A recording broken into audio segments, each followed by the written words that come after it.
Hey everybody, welcome to the Active Church Pre-Show. My name is Joe, and this is my co-host, Shauna French. What's up, Shauna? Hey, I'm so glad to be here. Yeah, me love too. your shirt. Oh, thanks so much. I love your shirt. Yeah, thanks. It's part of our new Active Church merch line, and it's not too late to get yourself a shirt if you are in the room with us today. But it's going fast. It is going fast. There's not going to be much left. So if you are in the room, get to the cafe, grab a shirt, grab a coffee cup, and head back into service. And if you brought a friend today, make sure you stop by Guest Central. We want to say what's up to your friend. We want to also send them home with a free gift. I mean, if I went anywhere and there was a free gift involved and my friend didn't take me, I would almost feel a little offended. It's an Amazon gift card. I would be mad. Come on. Amazon who doesn't love Amazon? So make sure you stop by Guest Central. And if you're watching at home right now, you're part of the fun as well. Text WELCOME to the number that is on the screen right now. And what we're going to be doing is sending you an Amazon gift card later on this week because we want you to be a part of the party too. And you're just as much part of Active Church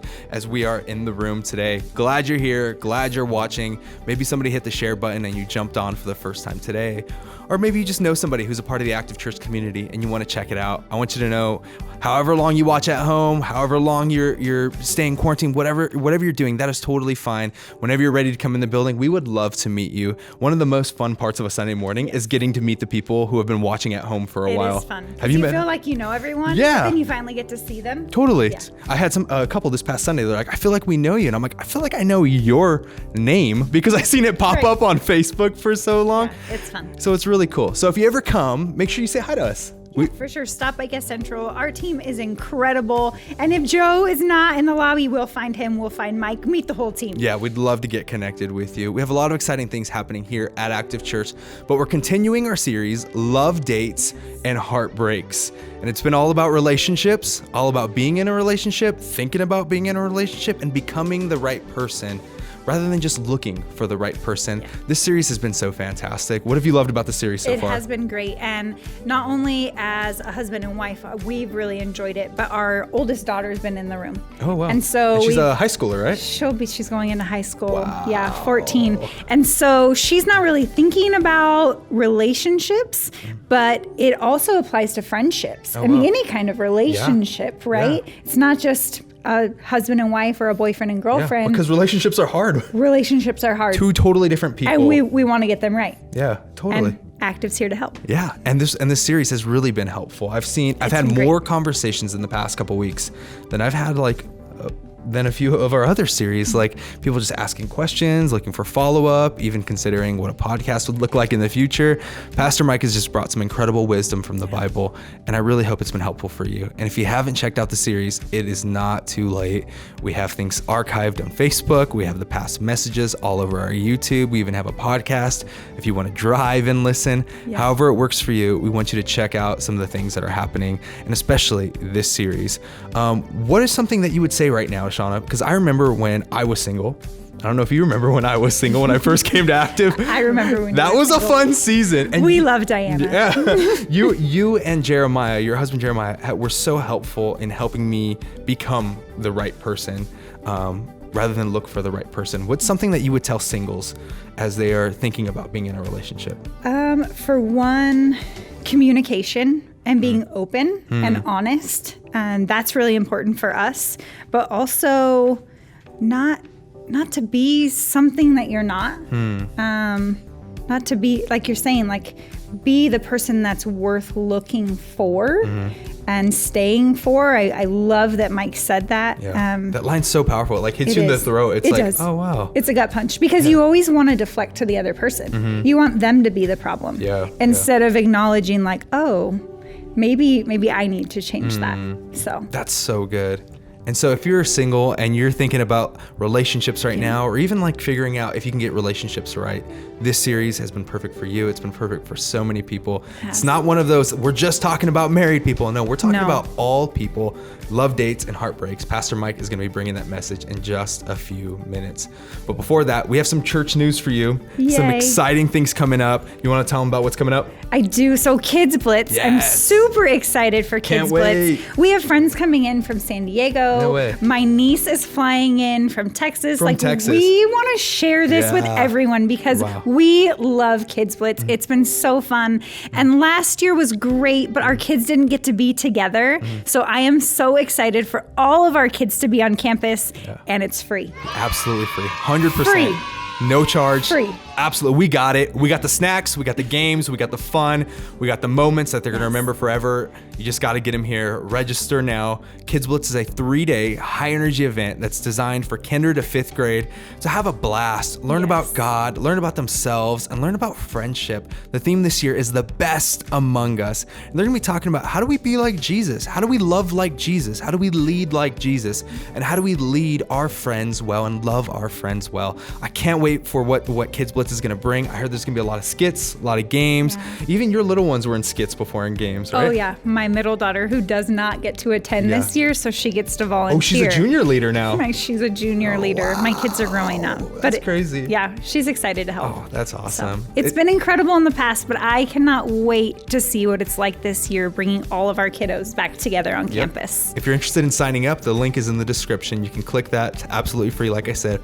Or if you're interested in volunteering, that link is also in the description. This is one way we get to reach our community, love our kids well, and really, we say the kids are the future, and we want to love them well now, not later on, but now. So Active Church, let's do it together. Let's love well. And if you're in person right now, you can even head over to the Kids Building and find out more information about how you can be involved in Kids Blitz, or even how you can sign your little one up for Kids Blitz. Secondly, something happening today on campus. On campus is First Step. We love First Step. We get to meet the new people of Active or the long timers, and you just want to come over and hang with us. First Step today at 10:15. In between services. So right now, if you're watching during first service, it is not too late to get on campus or just get ready for First Step. You don't even have to RSVP. Just come over right across our courtyard. There's a room called the events room. There's going to be signs everywhere. It's going to tell you where First Step is. Just come hang out. We'll give you a name tag. We'll have name tags on. This is one way that we all get to know each other. I mean, we got a growing church community,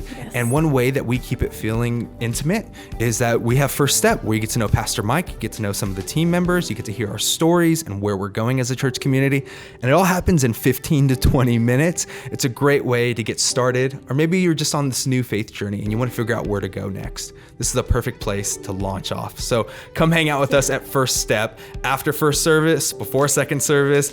Get on campus right now at 10:15. We love to see you there. I hear there's cupcakes. Oh yes, there's cupcakes too. They're worth it. Yes, absolutely worth it. Secondly, we have our active young adults ministry that is launching this summer. And so this Thursday night, we're going to be having something called an interest night for anybody who's interested in being a part of that launch team. It's so exciting. You want to give us more information about that? It's super exciting. I'm really excited because Jess is amazing. And I just know the connection and the love that she has for youth and young adults. And I'm really excited to see where she goes with this. So I know that you can text active YA, all one word, to the number on the screen. And that's how you can get more information and get directly in contact with Jess. Yes, it's going to be such a fun Thursday night. It's just going to be some young adults getting together, talking about the future of Active and how they can be a part of telling a better story here and creating space for people who are in that young adult age category, whether that's 18 to 25 or maybe a little bit older. So I can't go. Now you put me in a weird spot. I guess I can't go. I mean, that was a hard. Do you remember being 18 to 25? No.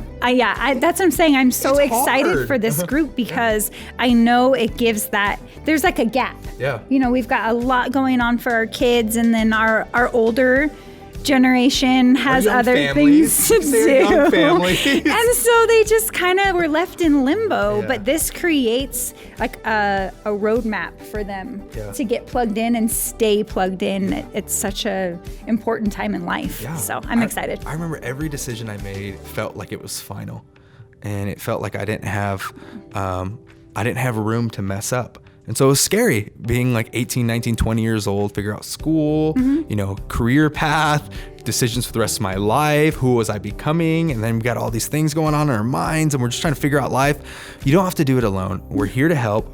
this young adult group is going to be fantastic. And if you want to be on the ground floor of it, we'd love to see you this Thursday night. But get in contact with Jessica Gonzalez. You can message us, message our page, or better yet, text. What is that again? It's active YA, like young adults. So all together. But it's the 951-900-3627. It's going to be on the screen. It's going to be on the screen. So maybe don't. Check that out. Yeah. Whatever that is, just check it out. Message active YA to the number that is on the screen right now. We're excited for that. But if you're in the room with us right now, or if you're in the area, grab your coffee, get ready. If you haven't bought your shirt yet, it's not too late. Check it out. Come on. So grab your shirt, grab a cup of coffee, and head in, because we are about to start. And right now, whether you're at home or you're in the room, let's stand to our feet and let's worship together, Active Church.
Down every wall, we'll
Hey, do you remember the first time that you said those 3 powerful words in relationship?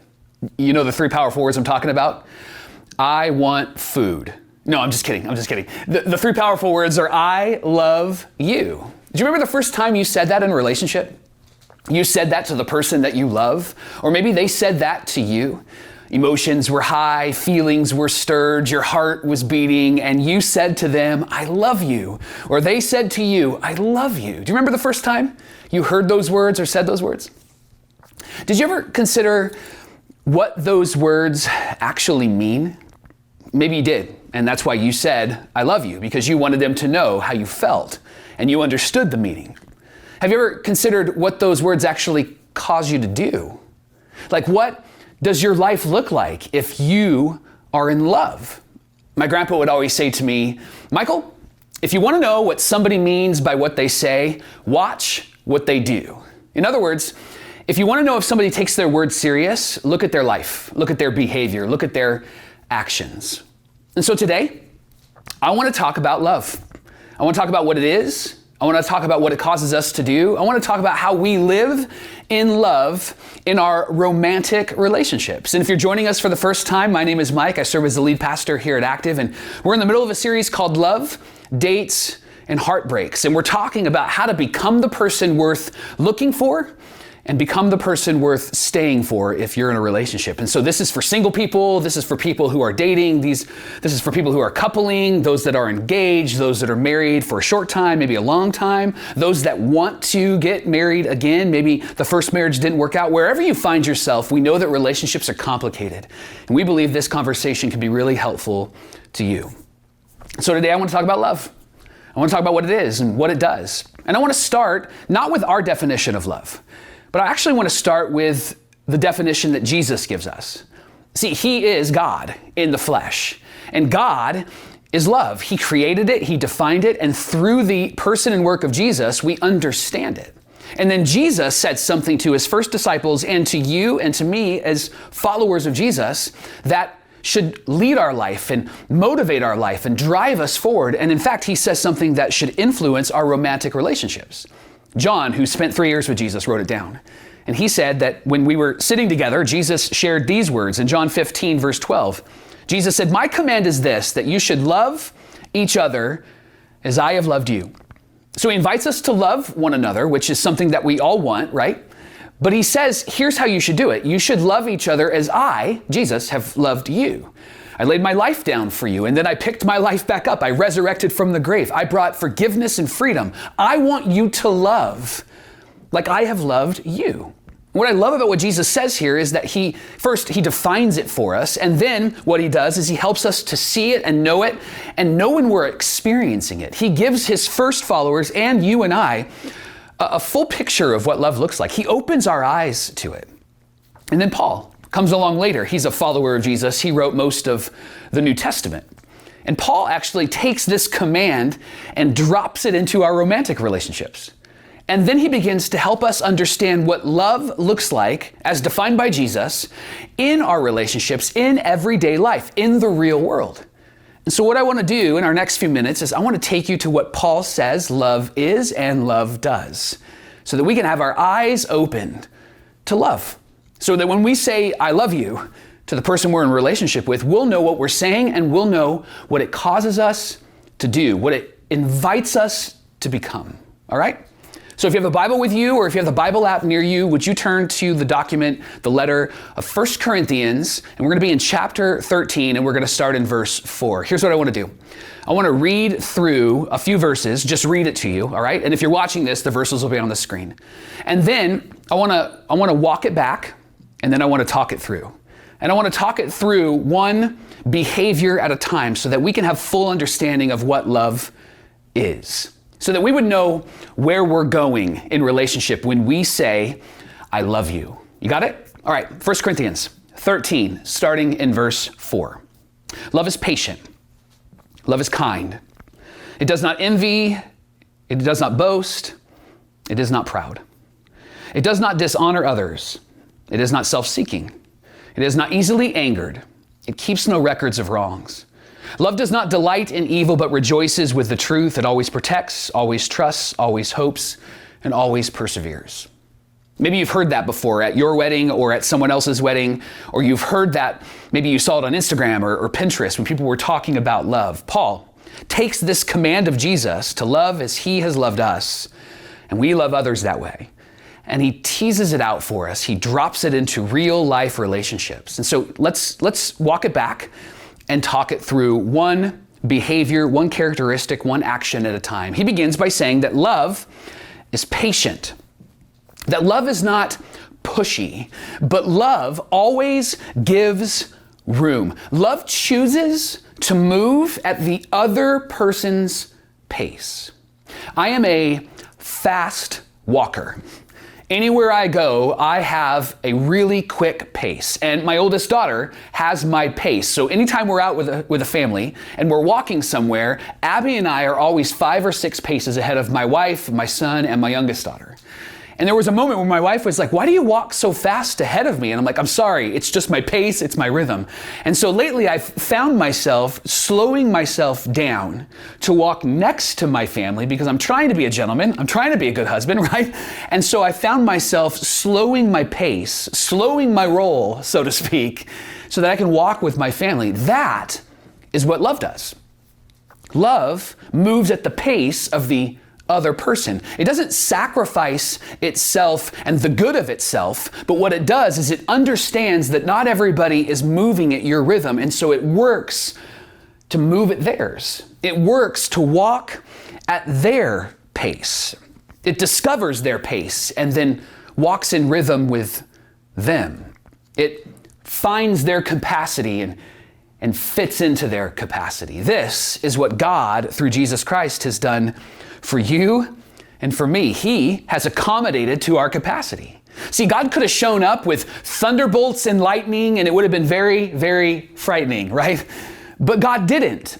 He showed up in the person of Jesus as a baby because he knew that our capacity to understand him would have to start with something that we understand. And so God is patient in his love with us. He moves at our pace and works to bring us into his rhythm. And that's what love does in relationship. If you want to go the distance in relationship, you're going to flex the patient muscle. Love is patient. Then Paul says that love is kind. And I know that kindness can feel kind of soft and weak, but actually kindness is an expression of strength. Unkindness is actually weakness. And kindness is something that we all long for, not just in romantic relationships, but in every relationship, in every friendship. Kindness can be called weak sometimes because when people think that you're being kind, they think that you're being complicit to the person's behavior that you might disagree with. But kindness doesn't mean that you're being complicit. Kindness is understanding that I have something, I have strength, I have hope, and I want to loan it to you. And in order to loan it to you, I want to build trust with you and I want to be present with you. Kindness is love's response to weakness. Have you ever asked yourself the question or maybe evaluated yourself, like what is your response to weakness? How do you respond to the weakness around you? If you're dating somebody, pay attention to that. Because when you're dating somebody, they're on their best behavior. And if their response to weakness is not kindness, then their response to your weakness will not be kindness, especially after they put a ring on it. Because they're on their best behavior now. Kindness is loaning your strength to somebody. Kindness is love's response to weakness. So love is patient and love is kind. Then Paul says that love does not envy, it is not boastful, and it is not proud. Love allows other people to shine. It steps out of the spotlight even though it deserves to be there. It might have a reason to be in the spotlight. Love isn't threatened by someone else's success. Love doesn't need to add your story to the story being told. In other words, when somebody is talking about how they have been courageous, they've been victorious, something good is happening, it's that moment where you go, "Oh yeah? Well, here's what happened in my story." Right? And there's nothing in and of itself that's wrong with that, but because love isn't boastful and not envious and not proud, love doesn't need to add to the story. Love listens. Love allows others to shine bright. And the reason why this is hard for us is because often we don't feel good about ourselves. And if you don't feel good about yourself, then it's hard to let others feel good about themselves, isn't it? And if there's something in you that doesn't allow you to let them shine, to celebrate them, then you got to do some work there. Because Paul says that love does not envy, it's not boastful, it's not proud. This is what God, through Jesus, has done for us. He has lifted us up, even though he's God. He didn't come to earth and announce his equality with God and flex on it and throw that down, his resume down and say, here I am. He came to serve, came to love. He came to lift us up, to highlight us because he loves us. Paul says love is patient, it's kind, it's not envious, it's not boastful, it's not proud. This one is actually, I think, the biggest deal. He says love does not dishonor others. Love does not behave disgracefully, dishonorably, or indecently. Love doesn't create regret. Love restores and love redeems. Fellas, men, eyes on me. Do you know how unique you would be if starting today you decided for the rest of your life you would not dishonor another woman? You would be unique, unfortunately, in our culture because often men dishonor women every day. Do you know how unique you would be if you chose to not dishonor another woman? If you chose to not dishonor the woman that you're in relationship with? Maybe you're dating, you're coupling, you're engaged, or you're married. Listen, honor is at the center of every satisfying relationship. Honor is at the center of every satisfying relationship. And you already know what honor looks like. And here's how I know. Think about you having dinner with that person that you would want to hang out with, whether it be somebody who's changed the world or changed your world, or maybe it's a celebrity or it's an athlete, somebody famous. Think about how you would behave in that moment before you actually had dinner with them. You would know what you would do to prepare. You would know what you would wear. You would know how you would behave. You would bring your best in that moment, wouldn't you? And even if they were late, you wouldn't hold it against them, right? Like if it was Denzel Washington, you'd be like, Denzel, we're glad that you're here. You wouldn't say, Denzel, you're 15 minutes late, right? No, you'd be glad to see him, or whoever it is that you would long to have a meal with. You know where you learned that from? Your Heavenly Father. Because he knows how to honor you. He gave of his Son for you and for me. Don't just love, was his invitation. Love as I have loved you. Now, what I'm going to say next, it can be a bit dangerous, all right? So, and I feel like I need to qualify it, but I'm going to assume that we're all mature that are watching and listening to this, all right? So here's what I want to say, and I'm going to say it, and then I want to talk about it for just a minute, all right? If you're in a relationship where you're dishonored, you need to get out of that relationship. If you're in a relationship where you're dating somebody and they don't honor you, they don't bring their best to you, then you should break up today. And if you don't, I really believe that you'll come to the conclusion that you're a dishonorable person. And once you conclude that you're a dishonorable person, you'll live dishonorably. And so if you're in a relationship where honor is not exchanged, it's time to consider not being in that relationship. And listen, I know that this is complicated, and so I don't want you to hear that. Pay attention. I don't want you to hear that and use that as an excuse to escape when you need to put some work in, where you need to actually choose to become someone worth looking for and staying for. So don't use that as an excuse. Pastor Mike said, don't do that. Because I'm not God. I just think that when honor isn't exchanged in a relationship, it's not healthy and it's not holy, because love honors the other person. The real application here is that we would honor each other. Love is patient and kind. It's not envious. It's not boastful. It's not proud. It honors each other. Now, about this point, you might be watching this or listening to this and going, okay, I get it. But I'm just going to be honest with you. Like this feels like the worst date ever, right? Or the worst relationship ever. Like, I'm going to be kind, I'm going to be patient, I'm going to get them home early. And you might sound and hear these things, and it might sound to you like, yeah, I know I should do that, but you might not be interested. And here's why you might not be interested. Because our relationship priority Our relationship priority is all about getting somebody, not becoming somebody.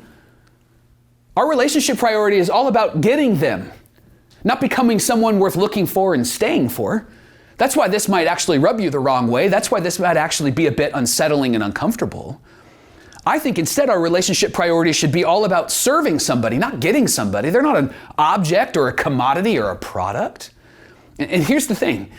You can continue to be impatient and unkind. You can. It's a free country, right? It's a free world. It's your life. You can do whatever you want to do. But you're not looking for someone that's impatient and unkind, are you?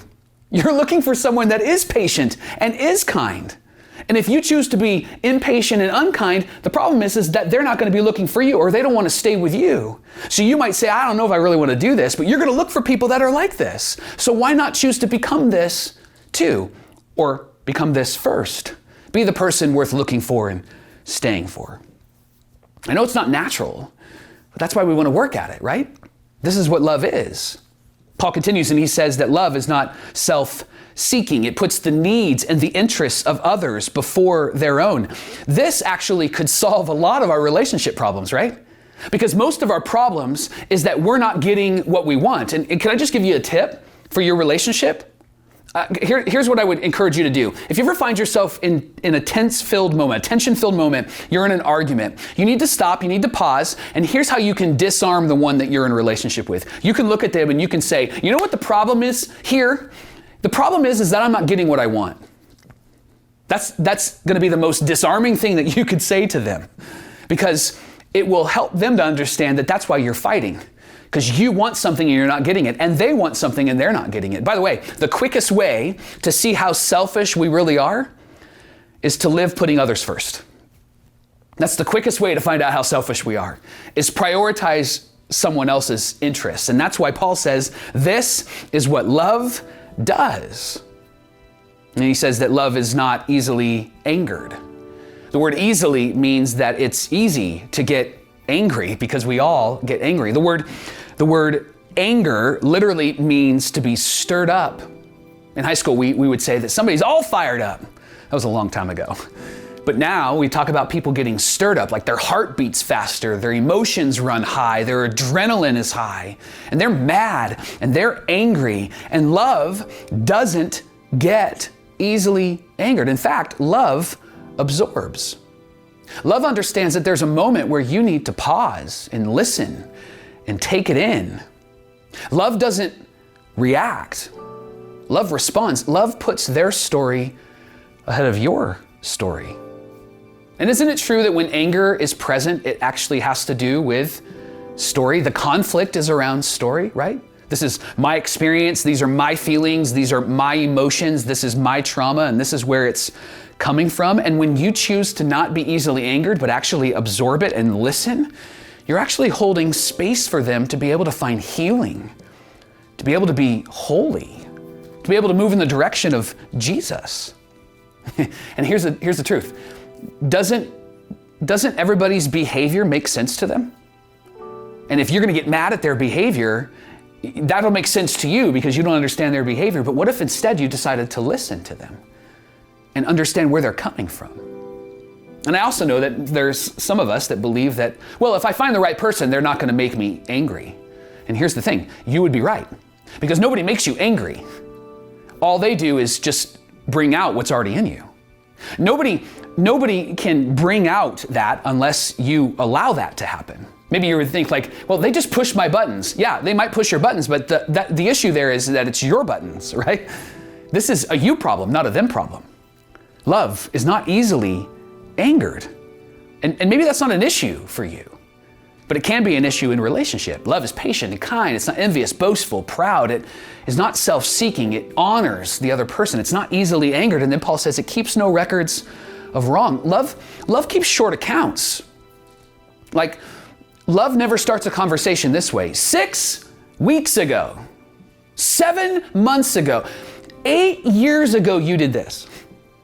No, love keeps short accounts. And by the way, have you ever noticed that relational record keepers, those that keep account of what you've done wrong, have you ever noticed that they rarely keep track of their own wrongs? And maybe that's you. Maybe you like to keep track of their wrongs, but never actually keep track of your own. Do you enjoy catching your significant other, your spouse, your boyfriend, your girlfriend, the one you're engaged or coupling with? Do you enjoy catching them doing something wrong or messing up? Can I just be honest with you as a friend, as a pastor? Can I just tell you, like, that's messed up? You should stop it. Because love keeps no record of wrong. That love chooses to forgive like you've forgotten, even though you haven't forgotten. Love chooses to forgive because that's what Jesus has done for us. In fact, the psalmist writes about what God does with our sin. He says that as far as the east is from the west, so far I have removed your transgressions from you. Keeping record is trying to flex on power. It's trying to be the power broker in relationship. So the question you have to wrestle with is, who has the power in your relationship, you or them? Or do you want God to have the power? And if God has the power, here's what you need to know. The love of God in you does not power up. Love always steps down.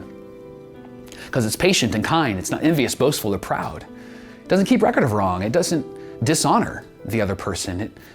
It doesn't hurt. It doesn't harm. And then Paul wraps up this conversation about love with these words. He says, love does not delight in evil, but rejoices with the truth. It always protects, trusts, hopes, and perseveres. Love protects. Love doesn't smuggle in things into the relationship. Love doesn't keep secrets. Love doesn't try to get away with anything, but I think often we try to get away with certain things. If you're trying to smuggle something into your relationship that your significant other doesn't know about, you're not protecting your relationship. If you're hiding something, you're not protecting your relationship.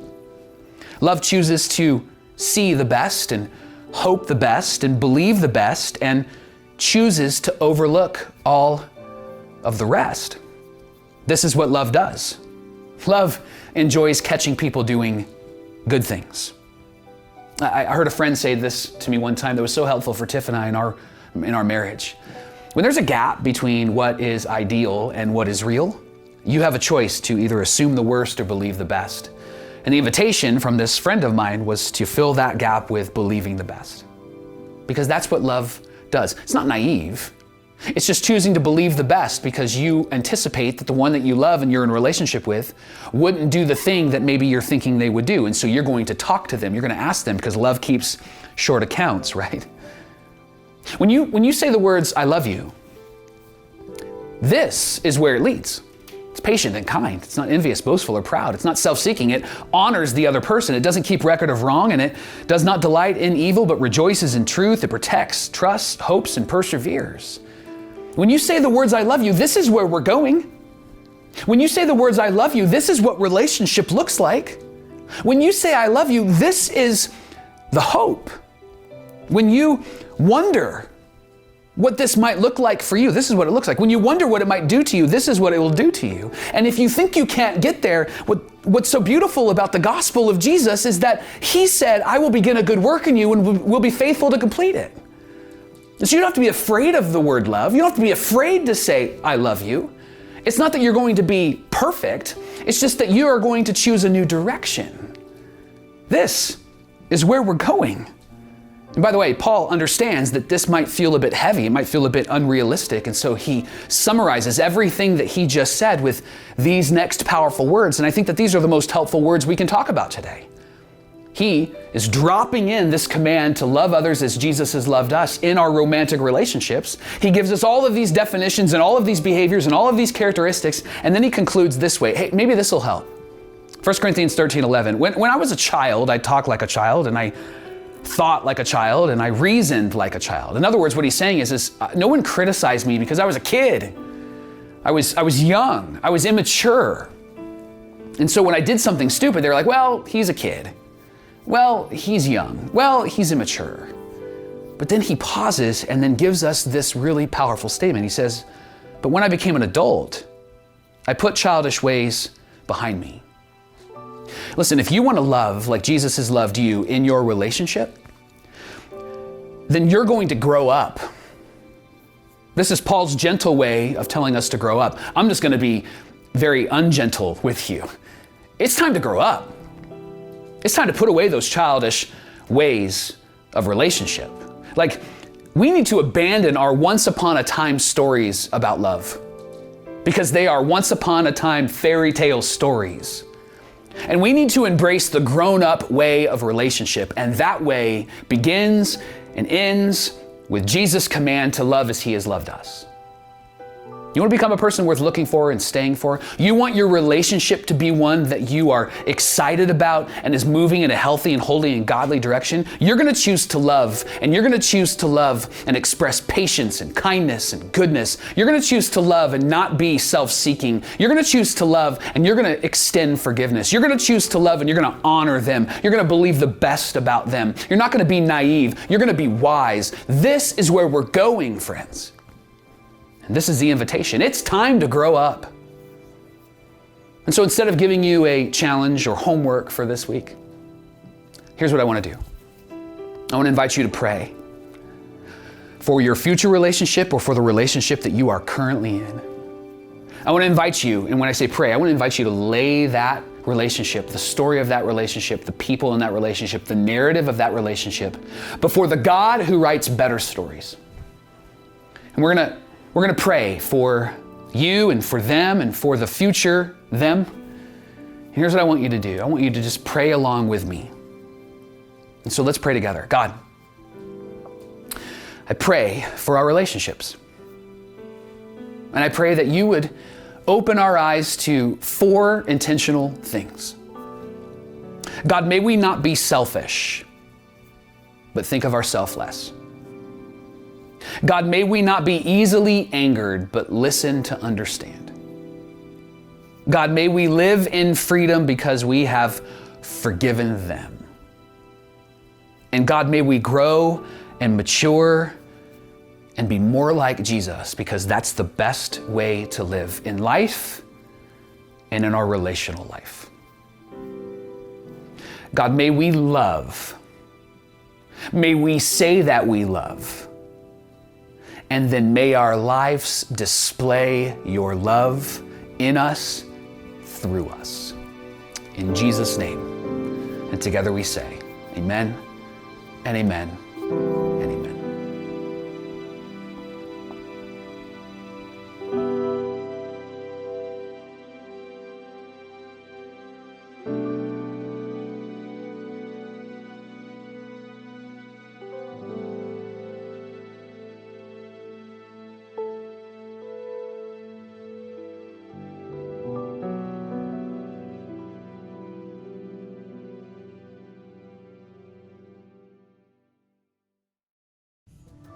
What an awesome message from Pastor Mike. I am loving this series, and I cannot wait to see where we go from here. Hey, over the years, we have had an incredible opportunity to partner with the Niños de Baja Orphanage. I know that holds a special place in your heart. Yeah. And it really has been a special thing for our entire community as we've gone down and partnered with them, whether it's through building projects. We even brought a dental team. Yes. Once we brought water purifiers. It's been fantastic, and it really is an orphanage that's paving the way. Well, this Easter, we asked you to be a part of a Dollar Club moment that's specifically for Niños de Baja. And Active Church, you responded in a really big way. So would you check out the video?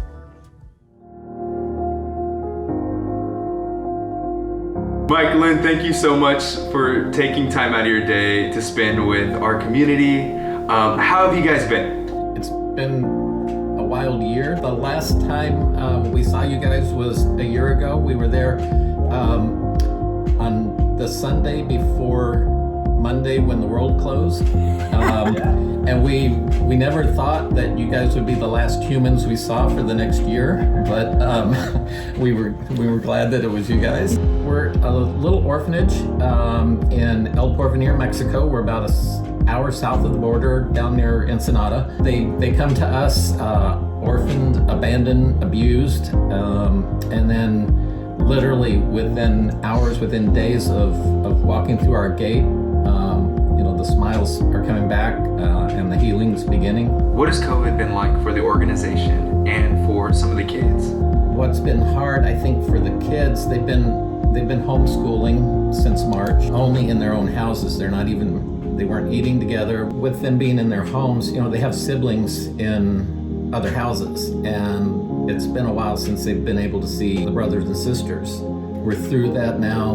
Like I said, the Tias and the parents just, have been phenomenal. They're having to teach not only our kids, then they go home and teach their kids too. We couldn't have the groups down and the supplies come down. All of a sudden, our community has been showing up. Bringing vegetables, bringing fruit, bringing rice. So you're saying that the city you're in is now sponsoring and supporting that orphanage. And that's been new. And it's been almost every day somebody has knocked on the gate and said, I have tomatoes. And so for the first time, you've had locals supporting the orphanage. And I mean, that's always been the dream, right? And I think that's what's been really different about any orphanage that I've connected with before, is that this is Mexicans running this orphanage. It's not you guys running this orphanage.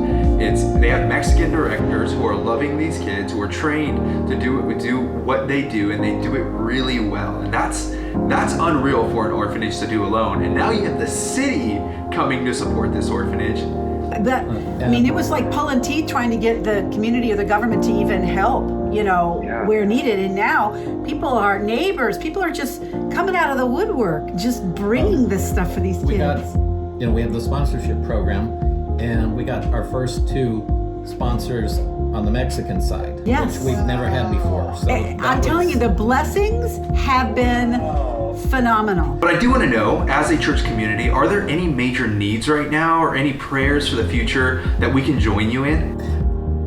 As great as they're doing, they're tired.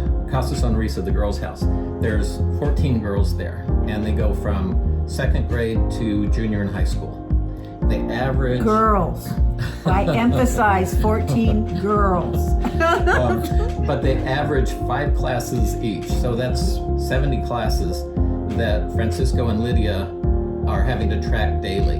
Well, guys, at Active Church, we have this thing called the Dollar Club. I love the Dollar Club. We love the Dollar Club. Well, this Easter, we took a Dollar Club offering, and we've asked people just to give $1 above what they normally give, or just begin that giving journey with us. And this month, we would love if Niños de Baja was our Dollar Club recipient, and we'd love to send you, if it's okay with you guys, we'd love to send you guys $2,000. Oh my gosh, you just gave me goosies. Just to say thank you, and also if there's anything you guys can do with that, start a project, whatever that is, we just want it to be helpful to you guys. Thank you. Oh. Yeah. I feel like we're part of you guys because it's like we know what's happening there. That's why we love the Dollar Club. We love your stories, because that's the way we are too. It's all about the stories, the personal connection. It's that personal connection, especially now that people need so desperately. Oh my gosh, I already know what we can use it for. Thank you. We can't wait for you guys to come. Active Church, thank you so much for your partnership. We really are telling a better story with this organization. You see, this is how we define partnership. It's mutually beneficial. We are seeing the magnitude of what God can do, and we are seeing how he can restore and heal anything, and how he's working powerfully through the tios and tias of the organization. And we're just so thankful to have a partnership with the Niños de Baja organization, and we get to help them. And we get to be a part of the stories that are being written down there. And so it really is a beautiful thing. And we want to keep this partnership going. That only happens because of your giving. Yes. Your giving doesn't just stay here. It's not just a local thing. It's not just about what we're doing here on a local level. No, we extend our reaches. We provide hope in places that need it because of you. So keep giving with us, whether that is because you want to give towards this orphanage or because you believe in what God is doing here. We get to do so much together when you give. So give with us as an act of worship, but also as an act of generosity and an act of compassion as we be the hands of Jesus. And there are 2 ways that you can give with us. Yeah. You can visit us at activechurches.com and just click the give button, or you can text the amount to the number on the screen. It really is a cool thing that we get to partner together with an organization that feels so near, but in reality is really so far. Active Church, thank you so much for joining us today. I cannot wait to see you next week for the next week of Love Dates and Heartbreaks. We love you guys.